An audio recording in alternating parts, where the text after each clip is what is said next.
नमस्कार दोस्तों। आज की ये जो कहानी है वो है रागिनी जी की, जो कि लखनऊ शहर की रहने वाली हैं और ये शादीशुदा हैं। 35 साल इनकी उम्र है और ये 4 साल से इरिटेबल बाउल सिंड्रोम डायरिया से परेशान थी। ठीक है, इनको दिन भर में ये 4 से 6 बार मोशन के लिए जाती थी। इनको डिप्रेशन रहता था, एंग्जाइटी रहती थी, किसी काम में मन नहीं लगता था, हर वक्त शरीर में काफी भयानक कमजोरी रहती थी, डिहाइड्रेशन रहता था। इन्होंने बहुत सारे डॉक्टर्स को दिखाया। इन्होंने बताया कि 15 से 17 डॉक्टर इन्होंने चेंज किए, लेकिन इनको किसी भी प्रकार का कोई भी क्योर नहीं मिला। हालांकि आराम मिलता था लेकिन क्योर नहीं मिला।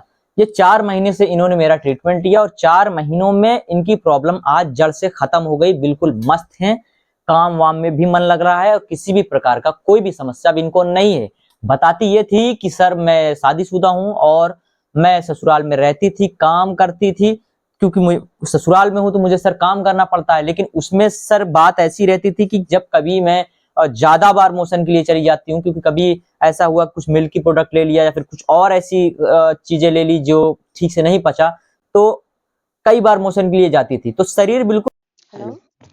हाँ, रागिनी जी से ही बात हो रही है ना मेरी? हाँ जी सर, रागिनी जी से बात हो रही है। 4 महीना ये पूरा हो गया ट्रीटमेंट का। तो अभी कैसी हैं आप? अभी बहुत ही बेहतर हूँ मैं। कोई प्रॉब्लम अभी है पेंडिंग बची?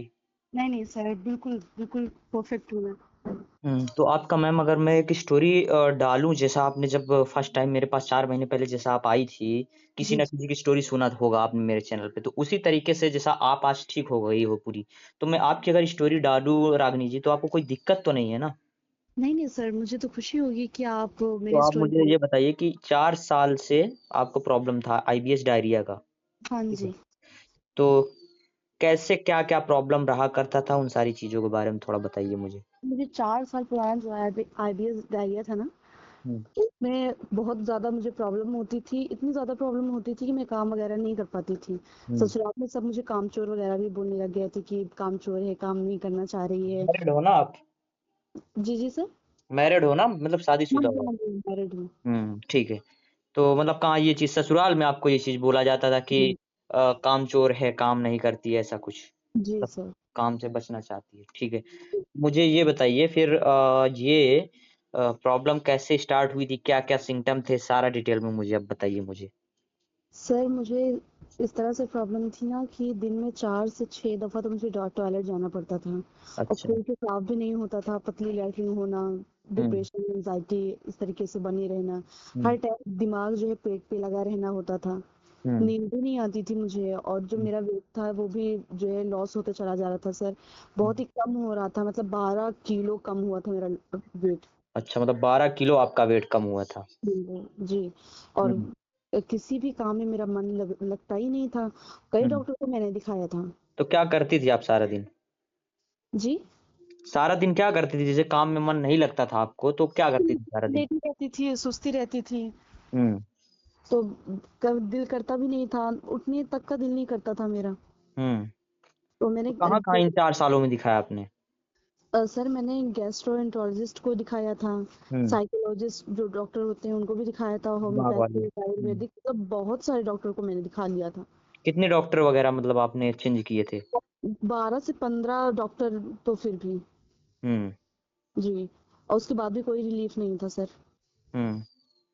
और तो आपका फिर आप मतलब कहाँ से फिर मेरे बारे में आपको पता चला? मैंने उसके बाद जब रिलीफ नहीं मिला तो मैंने ना इंटरनेट पे सर्च करना स्टार्ट कर दिया फिर।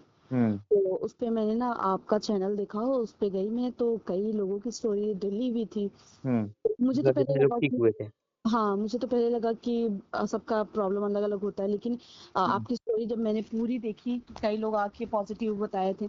मैंने कहा है कि एक दफा मैं आपको आजमा के देखूंगी।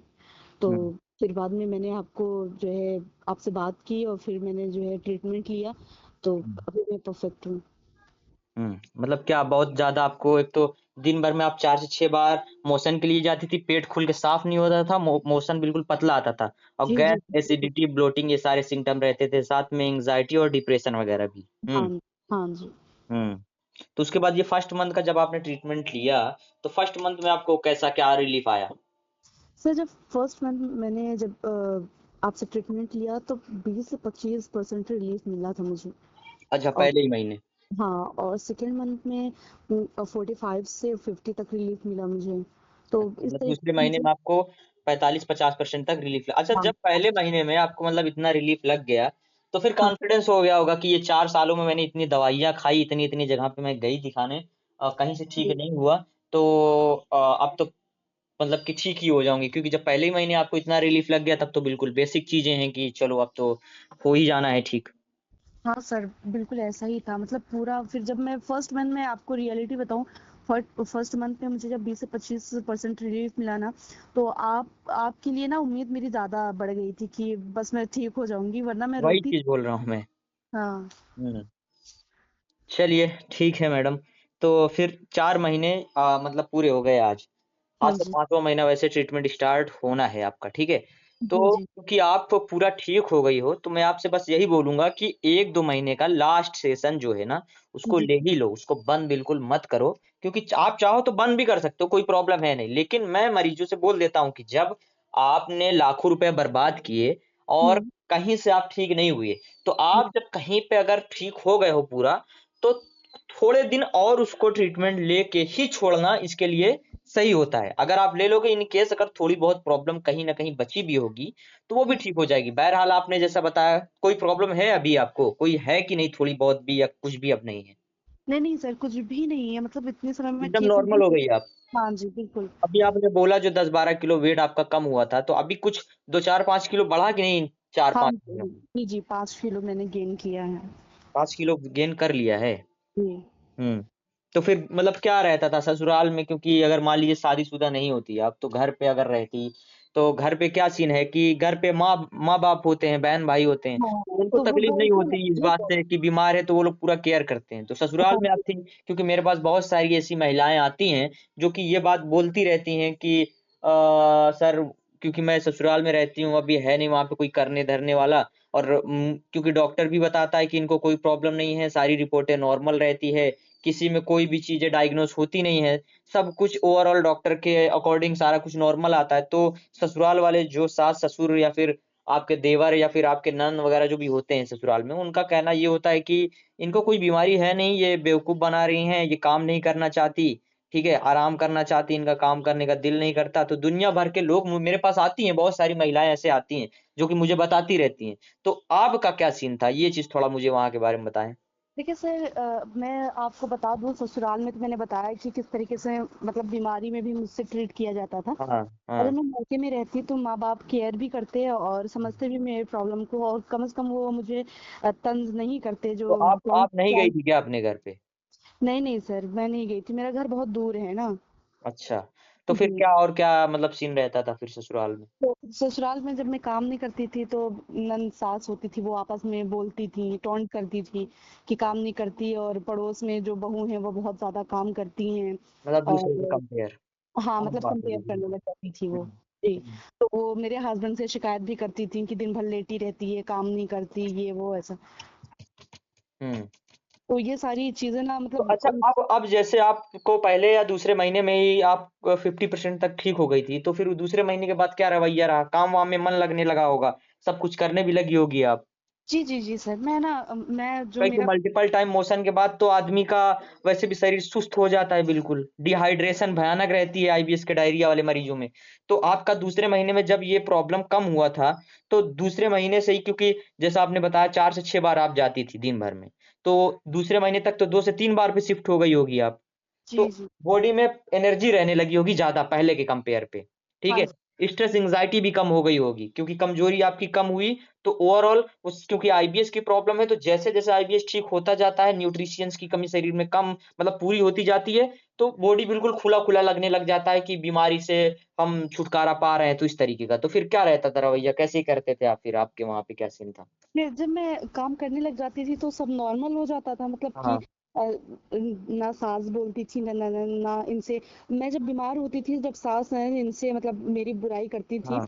तो मेरी इनसे भी जो है लड़ाई हो जाती थी। हुँ। तो मतलब कि और उसके बाद लड़ाई होने के बाद रोज रोज यही मतलब होता था। एक तो मैं खुद परेशान थी, उसके बाद मुझे घर की भी डिप्रेशन खाई जाती थी तो आप सोच सोच मतलब के। मेन चीज क्या है ना, यही लगता है कि मैं कोई ड्रामा तो कर नहीं रही, लेकिन फिर भी इन लोग को क्या लगता है मैं एक तो हाँ, बीमार हूँ। मतलब वो तो इन सीरियस इन नहीं इन लेते सारी थे। चीजों को लेकर इंसान ना मेंटली बहुत ज्यादा डिप्रेशन में जाता है। तो चलिए ठीक है, बहुत बहुत शुक्रिया, आप अपनी सारी जानकारी मेरे साथ साझा की। ठीक है, और भी अगर कुछ कहना चाहती हैं तो आप बता दीजिए। नहीं सर, मैं ये सिर्फ कहना चाहती हूँ कि सर आपका बहुत बहुत थैंक यू जो है कि आपने हमारी प्रॉब्लम को समझा और मेरी देखिए बीमारी की आईबीएस क्या है मुझे ना, मुझे आईबीएस कोई मेडिकल बेसिस का ट्रीटमेंट है, मतलब स्पेशली फोकस नहीं हो सकता उस पे, क्योंकि देखो किसी भी उसमें डायग्नोस में कुछ आता नहीं है, कुछ भी आप टेस्ट वगैरह कराते हो, ठीक है, उसमें कुछ आता है नहीं। तो डॉक्टर सोचते हैं यार इसको जब कुछ है नहीं तो इसको किस चीज का हम लोग इसका इलाज करें। तो वो सोचते हैं कि ये ज्यादा सोचता है, तो उसके आधार पे वो लोग करते क्या है ना, वो साइकेट्रिस्ट के पास भेज देते हैं। जी लेकिन साइकियाट्रिस्ट के पास में भी बहुत लोगों को थोड़ा बहुत आराम भी मिलता है, ऐसा नहीं है कि आराम नहीं मिलता। कुछ लोगों को आराम भी मिलता है, लेकिन मेडिसिन छोड़ने के बाद सारी प्रॉब्लम सेम हो जाती है। तो यही सेम चीज आपके साथ में भी हुआ होगा, जब आप उनकी दवा खा रही होगी तो माइंड थोड़ा रिलैक्स रह रहा होगा, नींद अच्छे से आती होगी, ठीक है, हर वक्त बिल्कुल सोने का मन करता होगा, शरीर बिल्कुल सुस्त रहता होगा। तो ये सारी चीजें उससे थोड़ा कुछ साइड इफेक्ट, लेकिन उसके भयानक साइड इफेक्ट है। उसके भयानक साइड इफेक्ट ये है कि आप जल्दी छोड़ नहीं सकती साइकियाट्रिस्ट की दवा, क्योंकि उन्हीं के आधार पे आप छोड़ सकते हो। अभी और भी किसी चीज की बीमारी है आपको, तो आप क्या करते हो ना कि उनकी मेडिसिन अगर आप बंद कर देते हो तो कोई प्रॉब्लम नहीं होती। लेकिन साइकियाट्रिस्ट की मेडिसिन अगर आपने अचानक से छोड़ दिया तो आपके सर में दर्द होना, शरीर में फिर अचानक से उलझन और बेचैनी बढ़ जाना, प्रॉब्लम तेजी से एक ही दिन में तेजी से बढ़ती चली जाना। तो जैसे ही आप फिर उनकी साइकियाट्रिस्ट की मेडिसिन आप फिर से ले लेते हो, तब सारी चीजें फिर थोड़ी देर बाद नॉर्मल हो जाती है। तो ये साइड इफेक्ट होते हैं भयानक उनके। ठीक है, तो साइड और साथ ही साथ एसिडिटी वगैरह भी उससे थोड़ा ज्यादा हो जाता है, क्योंकि वो मेडिसिन थोड़ी गर्म हार्ड होती है।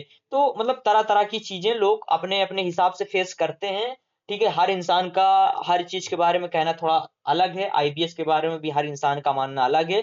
लेकिन रियलिटी ये है कि आईबीएस किसी भी मेडिसिन की बीमारी नहीं है। आप अगर लॉन्ग टाइम से मेडिसिन खा रहे हैं, तो आप खाते रहिए, लेकिन हमारे अकॉर्डिंग अगर आप चल लेते हैं, तो आप 4 से 6 महीने में इस बीमारी से ज़िंदगी भर के लिए आपको छुटकारा मिल जाएगा। हम इसमें आराम के लिए नहीं बोलते कि मरीज को आराम हो जाएगा, हम डायरेक्ट बोलते हैं कि हम मरीज को क्योर कर देंगे, इस बीमारी से बिल्कुल ठीक कर देंगे, ठीक है ना? तमाम हाँ जी तरह की चीज़ों को अगर आप खरीदते हो मार्केट से किसी भी चीज़ को लेकर के, तो वहाँ पे आप ये केवल पढ़ते हो कि फॉर द रिलीफ ओनली। वो रिलीफ के लिए हमेशा, जैसे कि मान लीजिए बहुत सारे मसाज ऑयल आते हैं, किसी को सर्वाइकल की प्रॉब्लम है, किसी को स्लिप डिस्क की प्रॉब्लम है, किसी को साइटिका की प्रॉब्लम है, किसी को घुटने दर्द की समस्या है, तो उनमें तेल लगाता है इंसान, मालिश करता है तो उसको आराम मिलता है। और आईबीएस का भी सीन सीन ऐसा ही है कि आप किसी भी डॉक्टर के की कोई मेडिसिन खाते हो, तो जब तक आप खाते हो तो आपको आराम रहता है। ऐसा नहीं है कि बिल्कुल आराम नहीं रहता, आराम रहता है थोड़ा बहुत। लेकिन ये है कि जब तक खाते हो तब तक आराम रहता है। तो मैं आराम की बात नहीं करता। मैं रूट कॉज़ को समझ करके डायरेक्ट ट्रीटमेंट कर देता हूँ उस बीमारी का परमानेंट। तो आराम की बात ही नहीं, वो ज़िंदगी भर के लिए उस बीमारी से वो बिल्कुल मतलब उसको छुटकारा मिल जाता है और वो बंदा बिल्कुल ठीक हो जाता है। और 6 सालों से हम लोग यही कर रहे हैं। कई हज़ार लोगों को ठीक किया, लगातार ये सिलसिला चल ही रहा है। जैसे आप हो, आप जैसे पता नहीं कितने मरीज़ सुबह से शाम तक कॉल करते हैं, सबका ट्रीटमेंट चलता रहता है। कोई किसी इंसान का आज 1 महीना किसी मतलब कंप्लीट हुआ, किसी का 2 महीना हो गया, कोई पहले ही महीने में 25-30% ठीक हो गया, कोई दूसरे महीने में 40-50% ठीक हो गया, किसी का आज चौथा महीना पूरा हो गया, जैसे आप ही का पूरा हो गया, आप ठीक हो गए बिल्कुल, किसी का तीसरा महीना चल रहा है। तो ऐसे तमाम तरह के लोगों का लगातार ट्रीटमेंट चलता रहता है और वो सारी समस्याएँ धीरे-धीरे करके वो ठीक हो जाती है। ठीक है ना? चलिए मैम, बहुत-बहुत शुक्रिया, आपने अपना समय दिया बात करने के लिए रागिनी जी, ठीक है ना? चलिए कोई दिक्कत है नहीं, बाकी आप 2 महीने का कम से कम ट्रीटमेंट और कर लीजिए ताकि इन सारी चीज़ों की समस्या खत्म हो जाए, ठीक है ना? अगर आप लेना चाहते हैं तो सेकंड मंथ के लिए आप फीस पे उसके बाद मैं आपको कॉन्टेक्टेशन भी दे दूँगा, उसको आप फॉलो करिए। बहरहाल कोई प्रॉब्लम नहीं है, बस आप ठीक ही रहोगे, आप कभी ये प्रॉब्लम रिवर्स नहीं होगी। बस थोड़ा कुछ बातों का और ध्यान आप ये रखिएगा कि उछल-कूद वाली कोई भी एक्टिविटी मत फॉलो करिएगा, कोई भी जिम, एक्सरसाइज़ या फिर रनिंग वगैरह से थोड़ा ध्यान दीजिएगा। ऐसी कोई भी एक्सरसाइज़ेज़ आप फॉलो मत कीजिएगा, जिससे आपको ये लगे कि मेरे पेट के ऊपर प्रेशर आ रहा है, ठीक है ना? ओके। हुँ, चलिए ठीक। तो दोस्तों आप लोगों ने रागिनी जी की पूरी कहानी सुनी, शादीशुदा थी। अब आप सोच सकते हो कि जो इंसान बीमारी से भी जूझ रहा हो, प्लस उसको माइंड बेसिस पे उसको टार्चर उसको मिलता हो अपने ससुराल के थ्रू कि काम करना ही है, क्योंकि भाई वो जाहिर सी बात है आपका वो परिवार मतलब एक तरीके से माँ बाप भाई बहन सगे नहीं है, जो कि हालांकि मैं सबकी बात नहीं कर रहा हूं, तो इसमें वो लोग बिल्कुल अपने माइंड पे ना लें जिनके साथ में उनके ससुराल में अच्छा ट्रीट किया जाता है। मैं उन लोगों के लिए ये बात बोल रहा हूं जिनके साथ में सच में ये चीज किया जाता है, जो कि ये रागिनी जी ने अपने जिंदगी में फेस किया। हालांकि ये रिकॉर्डिंग में तो इन्होंने बहुत छोटी मोटी तो बेसिस पे ऐसे बस क्लियर, क्योंकि अभी ये अपनी जिंदगी में मस्त हैं, सब कुछ ठीक हो गया तो खुश हैं, इसलिए ये आप बीती नहीं पाती। जब ये फर्स्ट मंथ मेरे पास आई थी तो बहुत चीजों को इन्होंने मुझे अपने साथ बोला था, तो मैंने इनसे कहा कि मैडम मैं आपके लिए बस एक ही काम कर सकता हूँ, आपको इस बीमारी से निकाल सकता हूँ, बाकी सारा कुछ तो आपका लक आपकी नसीब और आपको ही उसको मैनेज करना पड़ेगा, उसमें तो मैं ज्यादा कुछ नहीं कर सकता, लेकिन मैं आपकी इस बीमारी को ठीक कर दूंगा बस। तो उन्होंने कहा कि बस सर यही एक सबसे बड़ी प्रॉब्लम है, अगर ये बीमारी मेरी ठीक हो गई तो मैं वैसे भी अपने इस प्रॉब्लम से बाहर बिल्कुल निकल जाऊंगी। तो उम्मीद करता हूं दोस्तों आप सभी को ये वीडियो पसंद आया होगा। वीडियो को लाइक, चैनल को सब्सक्राइब कीजिए, और अगर ये आईबीएस का अंत वाला चैनल अगर आप देख रहे हो तो इस चैनल को जरूर सब्सक्राइब करिए, क्योंकि यहाँ पे मेंबर्स कम हैं और मुझे आप सब लोगों की इस चैनल पे खासकर जरूरत है। तो चैनल को जरूर सब्सक्राइब करिए और वीडियो को ज्यादा से ज्यादा लोगों तक पहुंचाइए ताकि उनकी समस्या का समाधान किया जा सके।